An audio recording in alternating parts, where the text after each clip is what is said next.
Continue కూడా చేయొచ్చు కదా దాంట్లో. అదే సందర్భంలో ఒకవేళ ఆయన తీసి సీఎం రమేష్కి అయినా ఇవ్వచ్చు, పురంధేశ్వరి ఇద్దరు నాకు వస్తాయని అనుకుంటున్నారు. కాబట్టి అది బీజేపీ అధిష్టానం ఇక్కడికి మళ్ళీ మనం వెళ్ళి బేరాలు ఆడడానికి ఉండదు, ఎవరితో మాట్లాడాలో తెలియదు,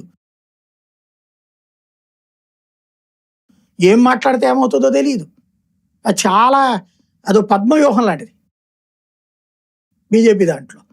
మనం అభిమన్యుడు అవుతామా అర్జునుడు అవుతామా అంటే వెళ్ళకూడదు, బయట ఉంటేనే బెటర్ అనమాట, వాళ్ళే చెప్తారు. అంతే. ఒకటి సార్, పదవీ గండం ఎవరికంటే ప్రధానంగా ధర్మేంద్ర ప్రధాన్ పేరు వినిపిస్తోంది, లేదంటే హర్దీప్ సింగ్ పూరి గాని, పంకజ్ చౌదరి గాని, మల్హోత్రి గాని. అంటే ఖచ్చితంగా వీళ్ళని వాళ్ళ మీద రిమార్కులు ఒకటి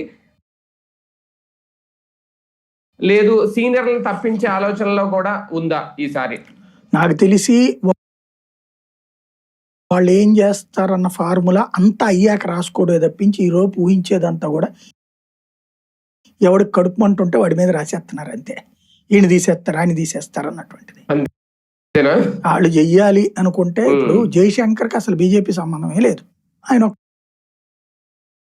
ఒక రాయబార కుటుంబంలో నుంచి వచ్చినోడు, డైరెక్ట్ గా మంత్రి పదవి ఇవ్వలేదా? నిర్మలా సీతారామన్కి భారతీయ జనతా పార్టీతో ఏం సంబంధం ఉంది? ఏమన్నా ఫస్ట్ నుంచి కష్టపడ్డా ఆవిడ? ఒక బ్యూరోక్రాట్ ఆవిడ తీసుకొచ్చి ఇచ్చారు కదా. హర్దీప్ సింగ్ పూరి ఏమన్నా మొదటి నుంచి ఉన్నాడే? ప్రచారం జరుగుతుంది. మరి అది ఎవరిష్టం వాళ్ళది, ఎవరికి ఏ శాఖ మీద ఎవరి మీద కోపం ఉంటే, విద్యాశాఖ ఇస్తారు, ఎవరి మీద కోపం ఉంటే వాళ్ళని బీకేస్తున్నారని రాయొచ్చు.